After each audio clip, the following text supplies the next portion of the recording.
All right, hello everybody. We are back for our next series, which is going to be Aimstrong versus Jesulin. Oh, it can't get any better than this. You've got two guys that have been at the top of our community in terms of competitive play at multiple times. Aimstrong was the guy at the end of Co-1's lifespan. He literally pioneered a strategy that meant Panzer Elite weren't played anymore in tournaments. That's how dominant he was as a player, and he was winning everything. Then we've had Jesulin, who has been the guy at in 2014-15 in Co-2. Aimstrong, by the way, won the first big Co2 tournament, and he won. He was its finalist of OCF, so he's no slouch at Co2. But Jesulin is the granddaddy of them all in terms of dominance. So these two guys colliding, this could be a final.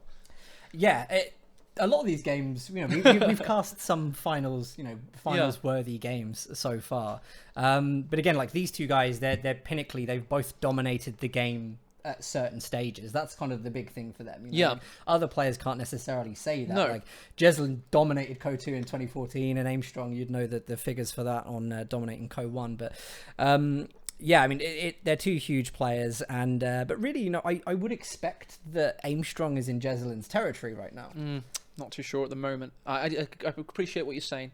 And I know Jesulin demolished Havoc, and I know Aimstrong struggled against Hooligan, but in the past 2 days, Aimstrong's done about 12 hours of water match, gotten up to number 1 in the world, Wehrmacht, number 2 in the world, Brits. He lost his 29 Brit streak, then won the next 14 games, and that's just in the last 2 days. I mean, he would need that 12 hours of practice after nearly losing to Hooligan, who wasn't even in the 32. No, he was 33 seed. If you guys can't tell, by the way, we have Team Jesulin and Team Aimstrong here, ready to cast these games. We're going to be at each other's throats with hyping each other. We'll be unbiased during the casting, but during these bits, I don't mind saying it. I want to see my boy Aimstrong do it today, because he's my friend, and I like Jesulin as well. I like him, do you know, for one thing? He used to play in my Reddit 1v1 tournaments back in the day when I was nothing and my tournaments were crap.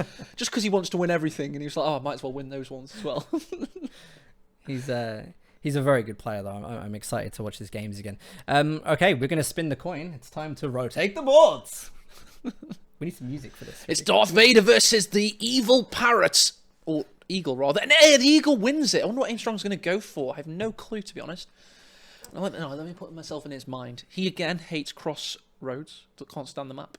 Wow. Doesn't like it. I'm pretty surprised to hear that. If I'm totally me too. honest. I really like that map. It's a Co-1 map, but you've got to appreciate it was a custom map at the time, so it was derided by the elite.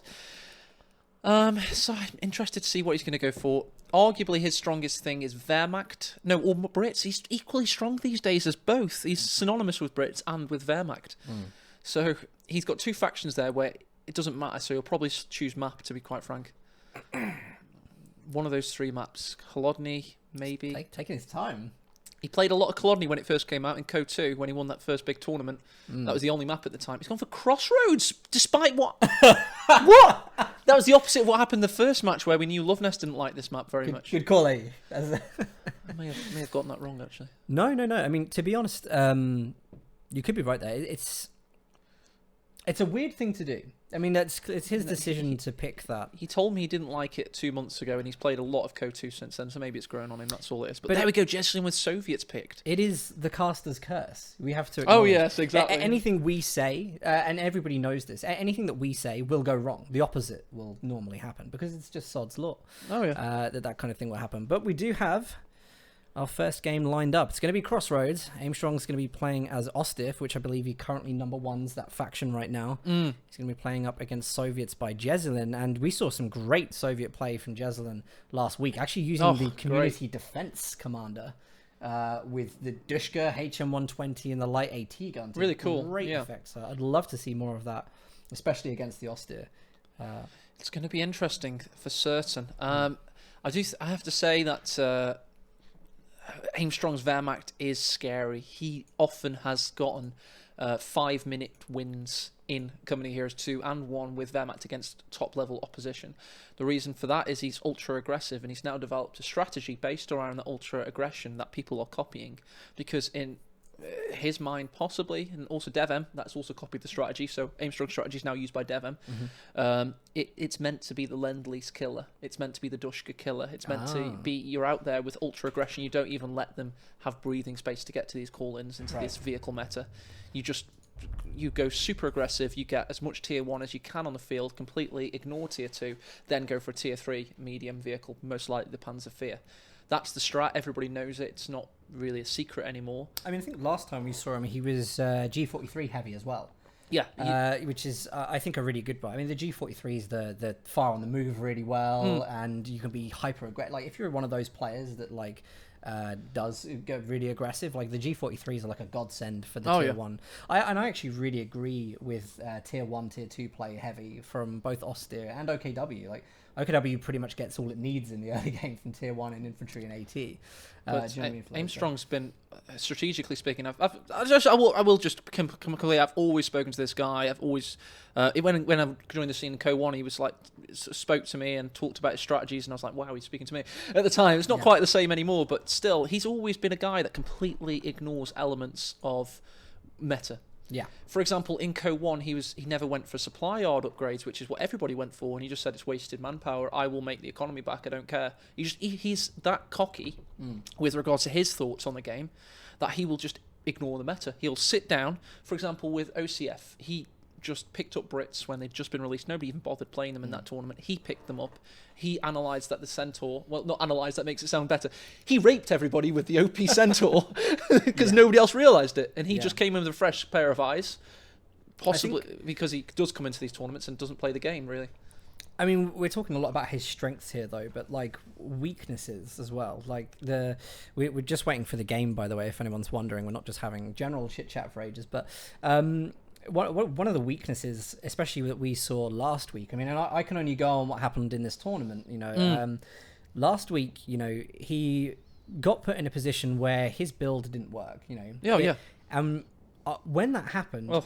I genuinely felt like he didn't know how to get around it. And I think that was just game knowledge. Yeah. I think, you know, he knows something that's very strong, but if that fails at a point, he went like... Completely agree. You know, he could have won that game with like a mortar. I slagged him off so heavily. And also his Wehrmacht lost to 500 VPs in one of the two games because of his... Which was incredible. Like, he just he absolutely underestimated his opponent. He respected him by the end of the series and was very nice to him after, but I feel he didn't respect him enough and got caught off guard and was caught lacking. But then again, Jesulin, in my opinion, although he coined the phrase adapt, we have seen him be in situations where he's so stubborn and not willing to adapt before. You're thinking Barton, Jesulin, Oh, ESL. yeah, I've always seen it a lot, to be honest with him. We're all sitting there screaming at the screen, stop building Calliopes, please! You're not even using them properly. It's crazy. But so we've got two players that can be stubborn as mules, quite frankly. They've got their strats. Jesulin with the Ostfin Scavenger OKW. Yep. And of course, we've already spoken about what Aimstrong does as Axis. Yep. But they have their allied strats as well. You know, Aimstrong's Brit play. He did develop a strategy in auto match that I don't think he'll be using in tournaments. Don't know if it's that public though, so I don't really want to say it out loud too much as an analyst here. Because it's privy information, it's private information, you know. I don't know if it's something that I should be saying out loud. This is true. I have to think about these things because players do sometimes talk to me about their strats and stuff. And what if I say it out loud in front of 800 people? Well, no, I don't think you have to worry about that because we're in an observer system. You can jump into any game and see what players' strats are. And this is something that top players do. With that in mind, he's been going for a Comet rush, basically, ignoring everything. Yeah. Just going straight for Comet. We saw that before. We did. We saw it get wrecked by the Pack 43. In high definition. That's what he was going for. Was it the Comet he brought out in that situation? The Comet he brought Fair out. enough. I just had to be careful. I wasn't too sure if that had... Yeah. But I'm getting asked to show these mobs. Do you want to grab these mobs? Yeah, I will just be your assistant. You certainly will. Too busy holding down the production. What are you trying to say here? Here we have the T-34 85 medium battle tank. little models on the... Yeah, but we're showing this one first. Oh, okay, yeah. Okay. Here we have the T-34 85 medium battle tank. It's got a 76mm cannon. Well, 85mm, obviously. I just had to correct myself. But you get the gist. It's... Can I show? Yeah, you know more about it.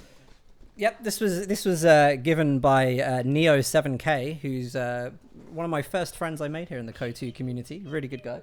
If he's here, thanks by the way. I will make this on stream at one point. No, not the Star Wars ones. Do the World War II ones. Oh god, here we have a Camp Commandant. That's a bit weird, no? No, it's just a Wehrmacht trooper. Yeah, no, this one's really nice actually. This was picked up in Nuremberg in Germany. This was actually in a shop. It was quite clearly like a neo-Nazi shop. Honestly, like there's a guy in there, short white hair, bright blue eyes. He was surrounded by copies of Mein Kampf and Nazi flags and selling them basically as just selling them off as tourist items. And you could it was a nice shop actually. They had like real board games. This is a real model that some kid used to play with. I don't know what you can see what you did. You can see the inscription on there. Yeah, they're all real things. They had copies of Sturm Pioneer, which was a World War II board game. Wait a second, does this actually fly? Yeah, it's a mini drone. The game started, by the way. So does it actually work? Yeah. Oh, the game started. Crap, let's get going. Ages ago. It was your idea. Right. Okay. There you go. I'll let you put that one back. Sorry, we got like a minute before the game. Oh, starts, a minute. That's fine. I thought I'd tell you in advance. No, that's all right. Magical. That was tour of, like some kind of weird spring-loaded pliers or something that I was putting on your ear. It was going to be really painful, but I didn't let go. Oh yeah, don't do that. No, it would have really It's hurt. not the first time that's been done. Really? Jack done it, has he? Mm-hmm. Yeah. Oh god, everything's been done before. Burning Edges, no, it is mainly screen stuff, but it does go a little bit blonde here, yeah. So Ginger. it looks old and white. I quite like it. Yeah, I like it. I've got a bit of greys coming in. Actually, I like them. I age with a beard. Like, I'd like to see what you look like with a beard, actually. I can grow it down to there now. Like the sideburns can be quite low. Not a beard as such though. Too much of a baby face. All right, we got 10 seconds to go. Can we do a countdown? I like it when we do that. Yeah, but it doesn't work Oh, why not? because it always goes to 0 and then waits for like 3 or 4 seconds. Oh, okay. Yeah. No, we'll go into the game as normal. I think Fair that's the better way to do it.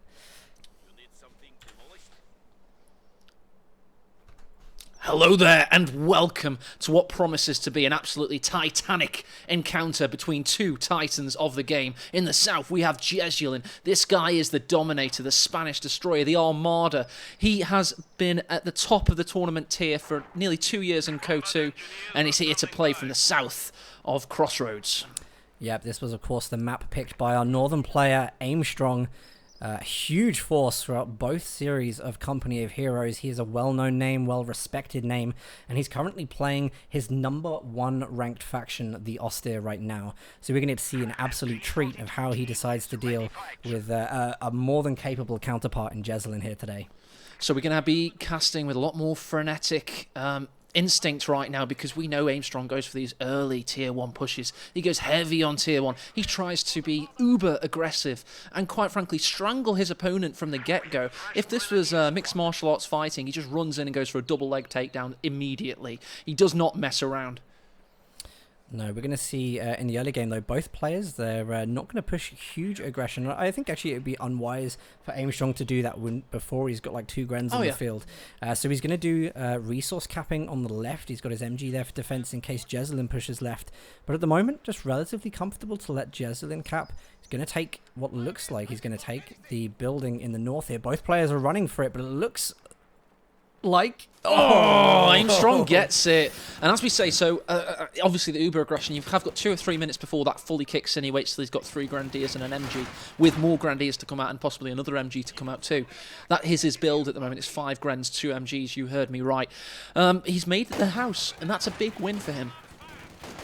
He has got the house, but he is going to be up against penal battalions. They will be able to clear that building over time. There's 2 squads focused on it right now, and the Grenadiers need to pick a position where they're going to be able to comfortably counter-engage this. In fact, going to trade with the Engineers, and Engineers probably going to look to do some capping across there. Get those Mausers firing over the MP40s from the building. That's why he switched them out. He wants a bit more medium range utility, and with the suppression from the MG, he's able to do some great work and now push against them with the Grenadier. He's also got the Pioneer and a 2nd Grenadier coming out through the middle. He's going to go for that early game cutoff that we expected.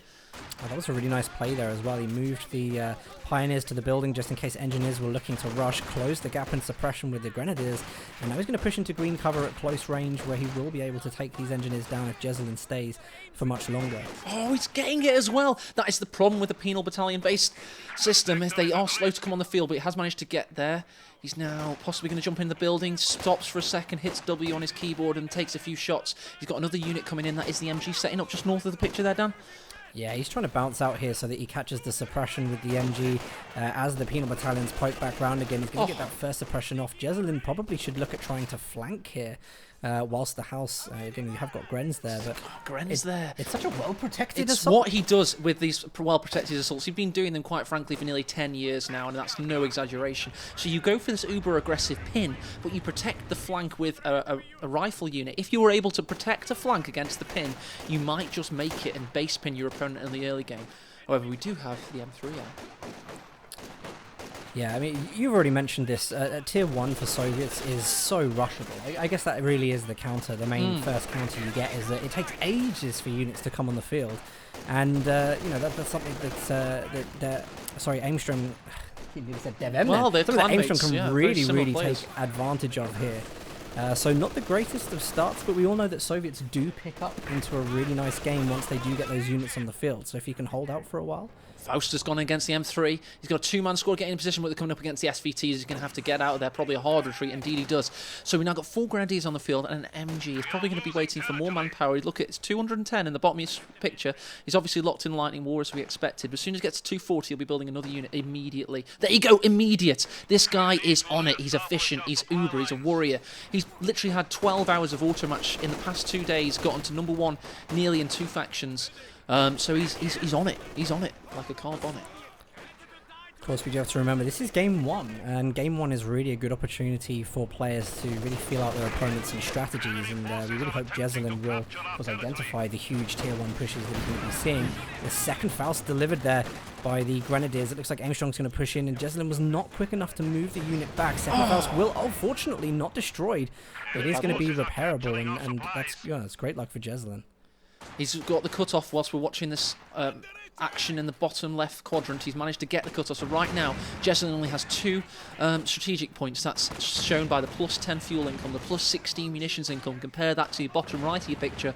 And Aimstrong's going to be able to text that tier 3 in no time. And Jesulin's had to throw in the towel down. The economy's gone. He's got no chance to get back into things. That surprises me to know. I mean, no, it doesn't surprise me, though. He's lost. Wow. I mean, he could have gone left, though. I mean, the MG pinned here. He could have just tried to cut up the left side of the map. But Look at his army size. Look at it. That surprises me. That really, really does surprise me.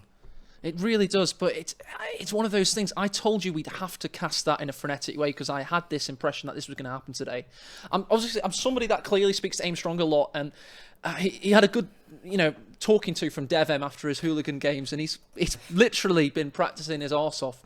And a well-practiced Aimstrong is scary, and that is scary. He just took Jesulin and manhandled him in under 5 minutes. Yeah, I think... What would you have done? No. Do you know what? I would have tried the left. I at least would have dragged it out a little bit longer. Yeah, He just definitely. basically picked community defense. He had potential of Dushkas coming in, potential of the HM120. You're talking about a lot of RNG. We're talking about squad wipes. We're talking about all those kind of things that can happen. I don't see why Dushka's HM120 wouldn't have worked there. It's going to take too long, and by that time you've got tier 3 out. You've got to consider with this strategy from Aimstrong, he's not going to build tier 2. He's going to go straight to battle phase 2 and get tier 3. And look at that. Look at that spike. That was Jesulin thinking, I mean, okay.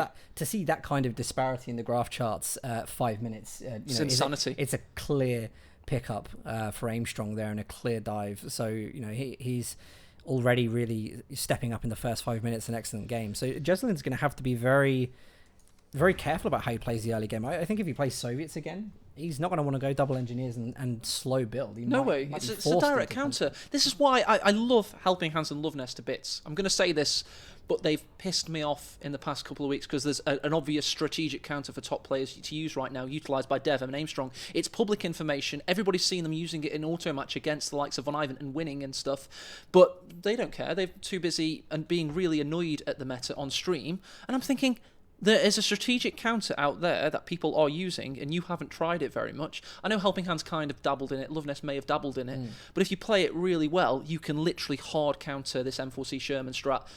You can just literally wipe it off the battlefield if you play with your micro precision. We know Luvnest and Hands would be capable of that. That's why I've been annoyed at these guys. And I'm sorry I've had to say that, but there are strategic counters out there, and that's one of them. I think it is good to point out that you can you can counter these strategies. I actually think though, I mean, we'll get to see what happens in another game because there's always a counter to Aimstrong's strategy. There's some big counters to that strat. Yeah, exactly. And I mean, if to me, it's a prediction. Like, I think he's probably predicting that Soviets were going to play that way. Now, if Jesulin hadn't have done that, that wouldn't have worked. So it was, in essence, like a gamble. But we'll see. I think the next time we see, Axis allies in that order, it's going to be an interesting game because Jesulin's going to... You can't... Big questions asked of Jez. Yeah, 100%. But I think on a bigger topic, that doesn't displace me that Jesulin's come into this with great heart because he quit so early. Hard countered though. There was still chances to make that honestly work. If you're hard countered to that extent, I agree he should have played on. In my opinion, I think he should have, and I'm not. In a way though, he's psychologically kept himself on point because he's not gone into something he's going to lose. He knows at that point he's probably going to lose, right? So he wants to just start fresh in game 2. Yeah. So it's an interesting one. He's going to be on OKW this time, against Brits most likely. OKW against Brits, he's got a really good chance. So eager to see what's going to happen. People saying fake game in chat is just not the case. It's just not the case. That's what can happen in tournaments sometimes. Always seen in tournaments some early GGs like that. Yeah, I mean we're both. I actually remember. Was it Refero? No. I can't remember who it was that played against Dev M on Crossing in the Wind, and he built a huge conscript army, and he lost one squad and just GG just because it was Dev M, and it was I think that was Warpaint Championship, if I'm honest, that happened. But there's none of that here, obviously. Neither of these guys fear each other. No, but I mean there is the capability to close those games in 5 minutes, and it's not just about actually hard countering. It's about the psychology of Jesulin's clearly rattled by the player Aimstrong is, and has gone, I'm not even going to try it for the next 10 minutes. It's more just that hard countered. So literally he lost every engagement and lost the control for that house. And it was on a map, Crossroads, where if you are in your base territories, you're coming out of the field onto negative cover. So up against an MG which was being played by somebody that's a man possessed, quite frankly. He got humiliated against GB Hooligan. He was stripped bare and people were laughing at him, much like Cersei Lannister walking through the streets of King's Landing with a nun shouting shame. But now he is Cersei Lannister telling Gregor Clegane to have his way with that same nun. Very much the tables have turned, so he's going to be out to prove a point today. I do sound like a fanboy, but it's true. Whenever you've watched a manhandling such as that one, you can't help but be wow, It's true. I'm not even joking. I've seen them happen against that player. I've seen other players do it to other players, and I'm always like, Jesus, he's on it today. I mean, I really hope he can recover himself for the next game. It's going to be really important now. We'll see he's playing as Axis, which I'm pretty sure he's going to play OKW. That's his favourite thing. Scavenger. Scavenge Doctrine. We kind of know that's his thing. He doesn't believe actually OKW can function really without Scavenge Doctrine. Was his words in September when I met him. Do you want to know a funny tidbit about Aimstrong? I'll say this just to humiliate him a little bit, but he asked me, how does Jesulin play? And I said, I'm not telling you. I'll help you with your own play, but I refuse to help players with other players' play. That's not. I'm the tournament organizer. I can't do that. So he got Prussian Prince, do you know that guy? To watch the Jesulin replays and report to him, like some kind of hasn't got time to do it, playing too much auto match. Would you watch the Jesulin games for me and tell me what he goes? Wow. So he's even been doing research on Jesulin and getting people to do it for him. So. Just seeing Steam then. Tenchi's playing Company of Heroes while there's no decent players playing. Oh! So he's trying to get his ranks up by scrubbing during the tournament. He is such a scrub. Instead of supporting the stream. Oh, it's classic Tenchi. I'm going to call him out on that actually. 1 second. Yeah, it's worth it. Yeah, definitely. But by the way, guys, don't think Jesulin's been a coward at all. He got hard countered by something designed to counter the M4C Sherman / defensive basically tier 1 penal build. It is designed to counter it. So don't be too salty against Jesulin. He got hard countered, and in that situation, he might have done the right thing to just soldier on and get into game 2 with a fresh start. Let's see how he plays this time. Wehrmacht. It's looking pretty hopeful at the moment. We're just loading into the game now. We are going to have a... I'll just show you guys very, very quickly. Of course, we do have Ostrupen for Jesulin here, so, there's a good... There's a good chance that he'll be using Ostrupen against the Brits. It's a very good commander to use against the Brits in the early game. And Yeah, we'll see. It's going to be an interesting match. 2 minutes to go until this game starts, and it's going to give me time just to update the scores.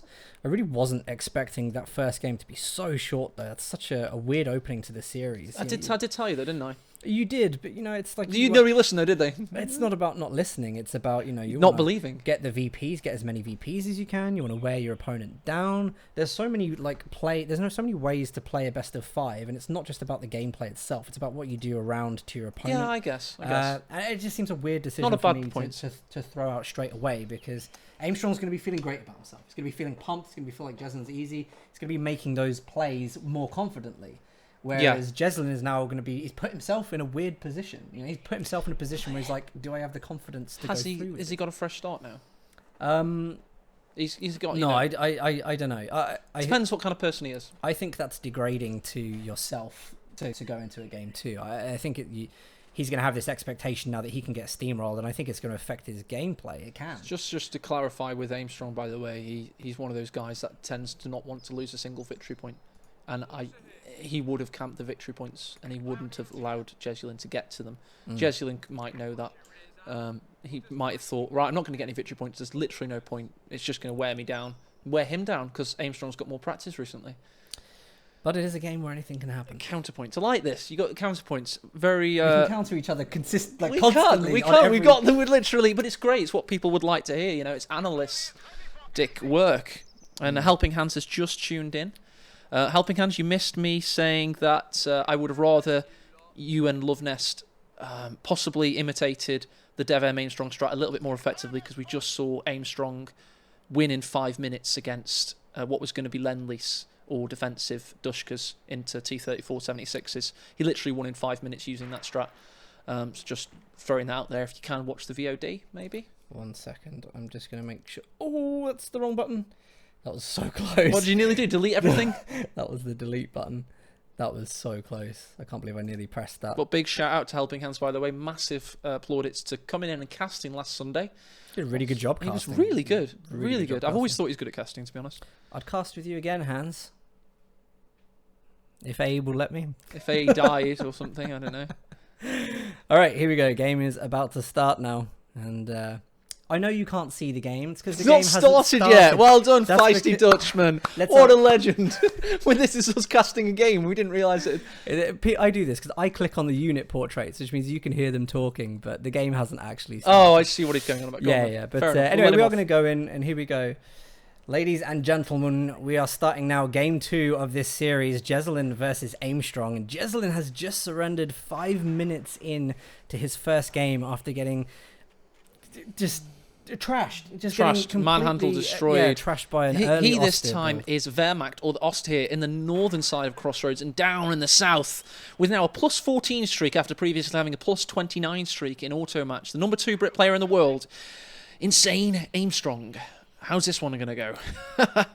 I don't know. This time, Jesulin's actually not going to go for an MG against the Brits. He hasn't jumped into Ostupin, so I don't think we'll be seeing that. But he's going to go double Grens at the start, which leads me to believe he might go 3 Grens, possibly into a Mortar or something like that.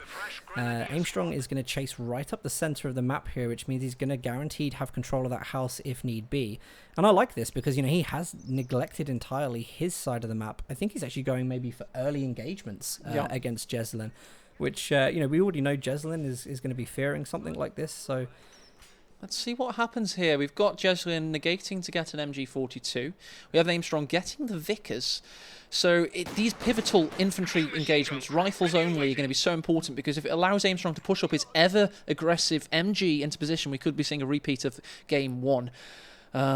Possibly. However, the Tommies are a little bit more expensive, so we won't be able to get critical mass as quickly. So we'll have to wait a little bit. This is absolutely lethal. The Tommies there, they're trying to push green cover in a position where they can stop Axis getting resources on the left side of the map.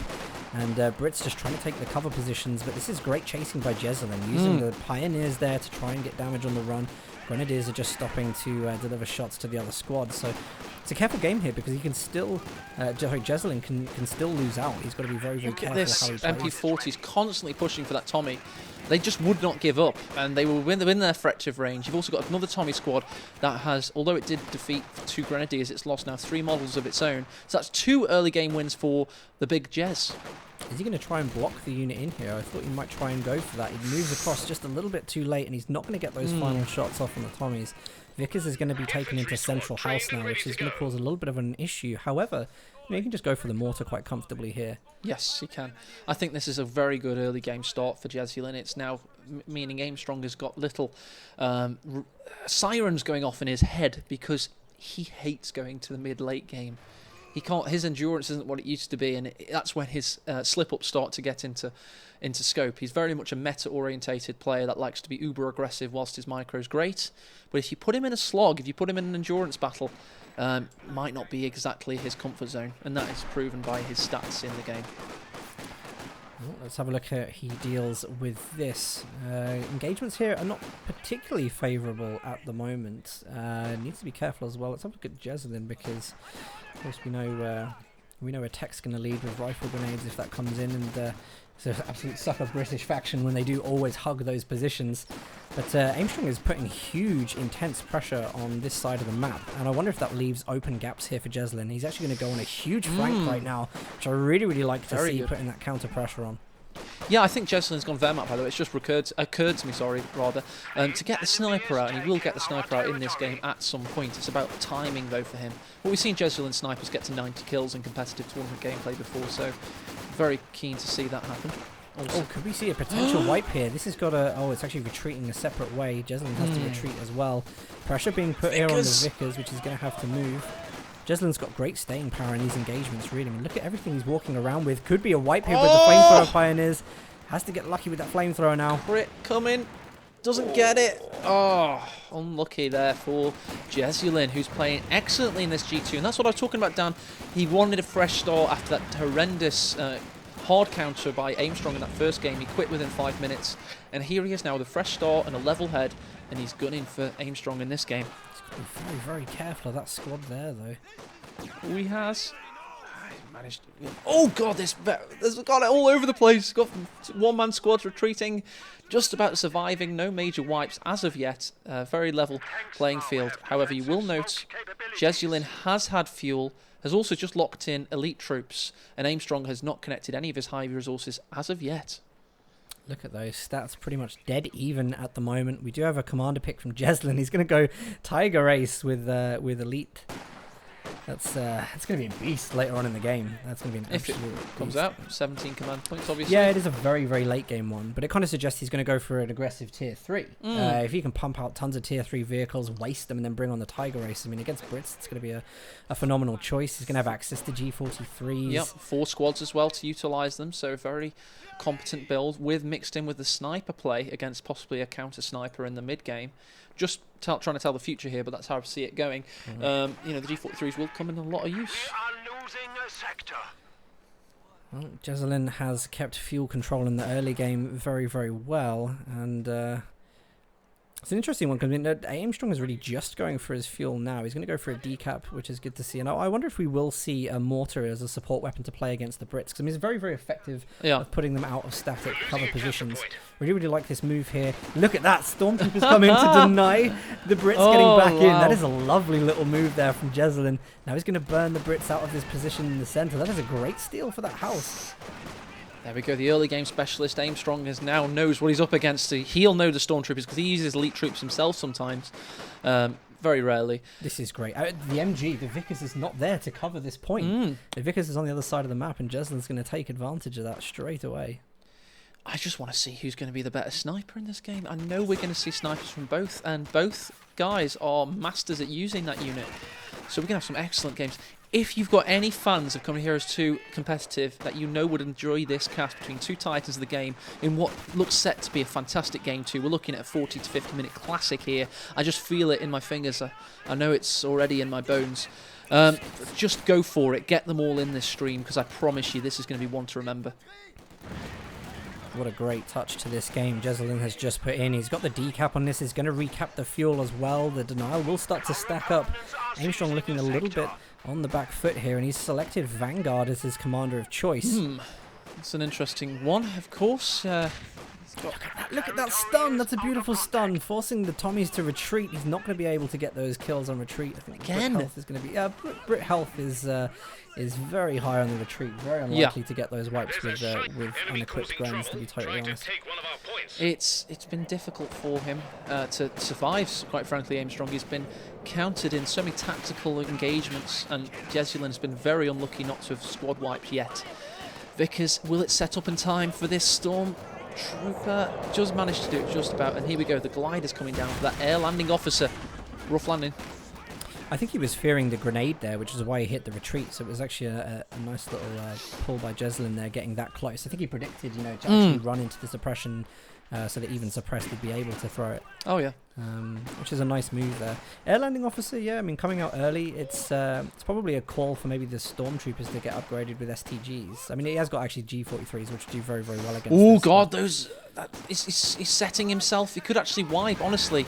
An air landing officer is so powerful how he's now rushing through fire, trying to get that squad wipe. Isn't able to get it, focusing on the Pioneer instead, and is able to get it, then throws in a light gammon bomb. This air landing officer is going for it. He's absolutely going ham. He also takes the cutoff in the meantime. Jesus Christ, what a unit. What a difference that unit has made on the field. What an epic push. This is the one-man army of the Brits. The one squad army. Isn't it just meant to be some kind of posh chap like, come on, bring on the air landing officer, blah, blah, blah. But here he is. They want their TA. They need to get home and have tea. It inspires them to fight harder. That's this ability here, actually. Tell the boys, tea's at home. There you go. And with the light gammon bomb so well utilised by Aimstrong, the mini nuke rather, it's going to be very difficult now. And he's, I suppose, now at least, not for the long term, because obviously Jesulin's got the Tiger Race in the late game, etc. But for the meantime, he's going to have some difficult questions asked of him. I mean, I really think there's something to be said for Stormtroopers here, because the way that Aimstrong is playing, the Stormtroopers, if they upgrade with STGs, I mean, bear in mind they can cloak, they can hold fire.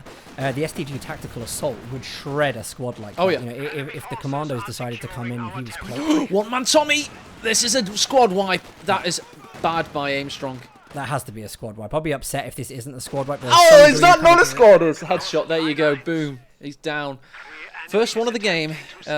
Commandos are replacing them, though, very quickly. And he's really... Commandos replacing them. What were you going to say about the map? What have you seen? I was going to say, map is very, very patchy at the moment. There's a hell of a lot going on. They're both trying to go for these epic Pioneer, wipes. get down! Yeah, dead Pioneer straight away. And that's a big loss, actually, because he's going to need the Pioneers. He has to replace those to tech up. So that is going to be a guaranteed replacement, replacement of manpower. What's has gone on there? He's done it again. No. Yeah. No. That's crazy. I'm going to get onto the referees there. We need to find out exactly what's happened. That makes no sense whatsoever. I think this is, he's lost the Pioneers. He's losing the fuel. He's decided that, having to build Pioneers again makes no sense this time. No. Makes no sense whatsoever. That's got to be a bug splat. There's got to be. That first game was definite. It was clear as day. Aimstrong was in such a victorious position. But the epic series that, quite frankly, I drove 160 miles to come and cast with you today. What? Why did he quit? Did you go out with the stats? Oh. We can still get to the stats. They're there. Good. Sorry, yeah. Good. We can still get over to these for the moment. Bloody hell. What picture are we seeing here? Let's go. What about the army value graph? Does that tell anything? No, I mean, really, it's dead even. All he had to do there was tech up to tier 2 and continue to play. No, let's say game 3 is starting. Yeah, I mean, this is what we're really seeing Jesulin in a kind of a psychological hole at the moment where... And this is it. This is going to play directly into the hands of Aimstrong, because all Aimstrong has to do now is pretty much wipe a squad to enrage Jesulin into surrendering. He could have a very quick 3-0 series. I was really hoping for more than this. To not see a top player fight back is disheartening, really, because this game you can come back in a variety of ways. There's RNG involved in this game. Things could go wrong for Aimstrong. He can make mistakes. There's huge comebacks. So I don't understand why this is a necessary decision at all. But there we go, 2-0 for Aimstrong in pretty much 20 minutes of the series. Jesulin has to 3-0 Aimstrong now in order to do this. This is All right, okay. I've got something from the. Do you want me to go to a screen? No, it's all right. You can keep talking. I'll just be looking down at my phone a little Yeah, bit. that's fine. No worries. So, I mean, whilst this is going on, we're just having a quick chat with the referees at the moment. We will open up another raffle.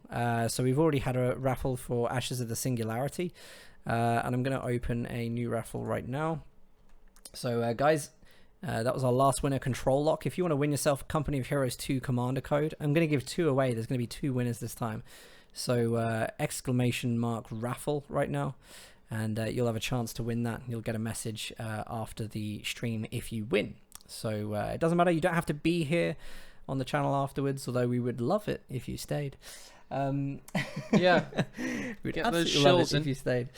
You know, you will get the message later. If you want to watch these replays back up on, did you do a shill for your channel? I never shill my channel. Oh no, sorry. You meant if they came for the raffle, stay for the casts. I like it. Yeah. Good man. Okay. I don't shill.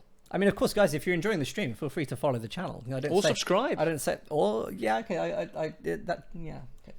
What's wrong with that? We're doing free entertainment here. I never ask for subs actually. It's just one of those things like BS. Yeah, a follow is greatly appreciated if you guys want to give any support to our tournament. Wow. Interesting. Can I read what this No. No, yeah, of course you can. I could just go on to Yeah, you could. It's all right. No, basically.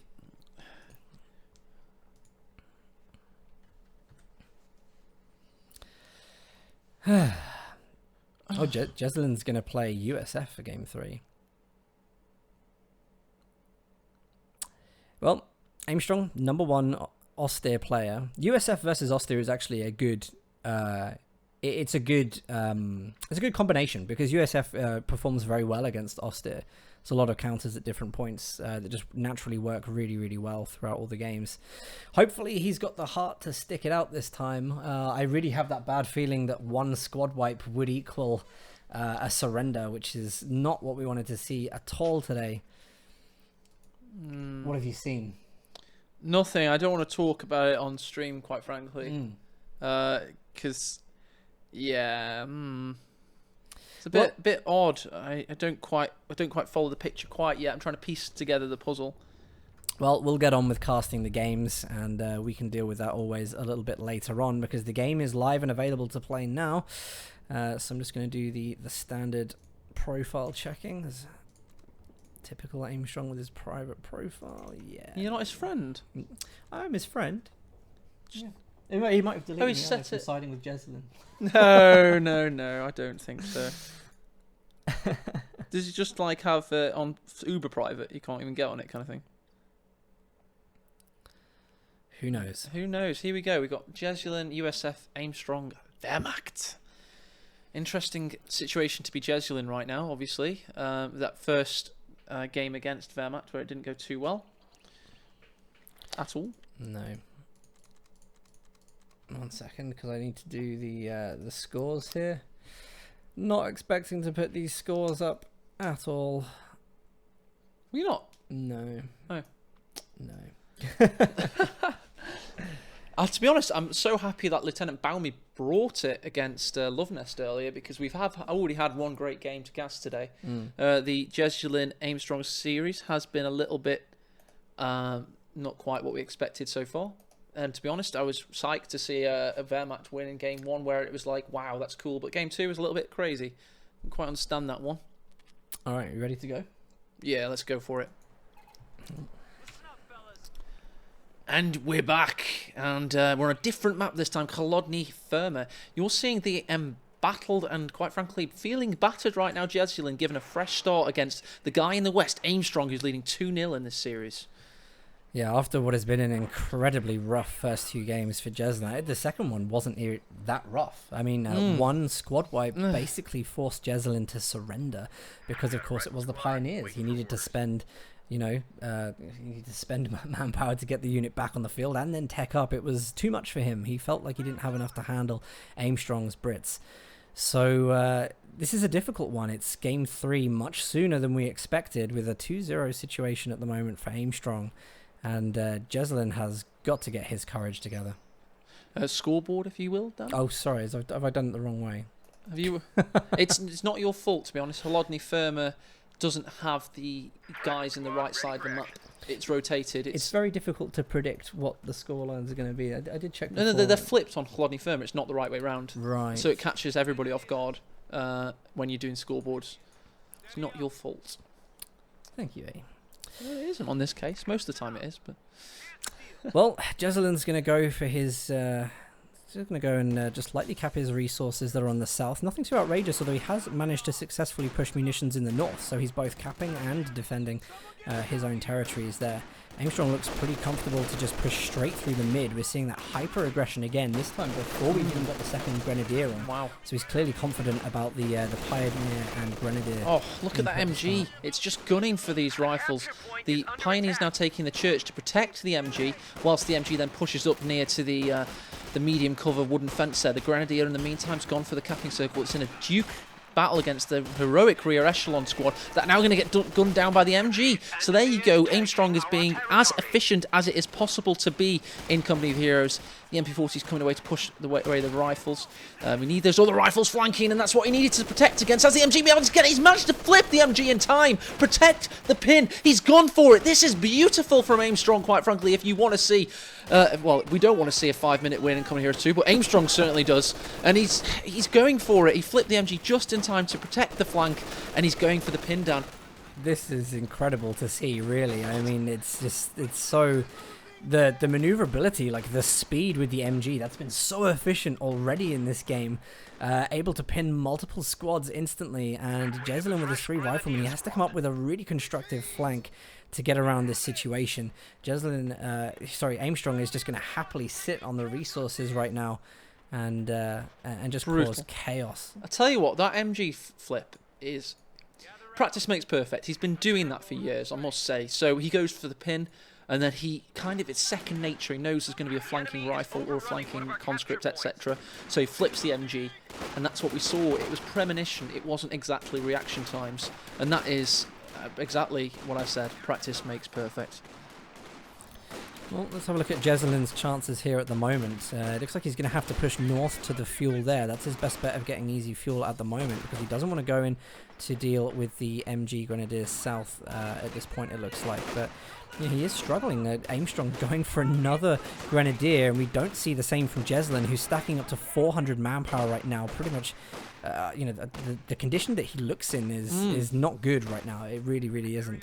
He needs to be spending some more of that. And what has he just spent his money on? I think he's actually going to go for... Yeah, he's going into Lieutenant straight away. Trying to get the M20 out to protect against these brutal flanks. Will be able to do it, but he's not got much fuel, so he's still going to be waiting. Whilst he's waiting, Aimstrong's now preparing for the second Tier 1 push. He's got 4 Grenadiers in total. Likely waiting for... There you go, another one. As soon as he gets 240 down, he's like F2G or whatever it is, I don't know. Oh, this is a late retreat from Jesulin. He's going to lose his rifleman. We do not want to see this right now. There goes the first squad. I don't want to see this, to be honest. I'm waiting for it. I do not want to see this. I want to see Jesulin win a game and make a game of it, just like I did with the Hooligan series. I know. You don't want to see somebody get absolutely wiped off the field like we've seen here.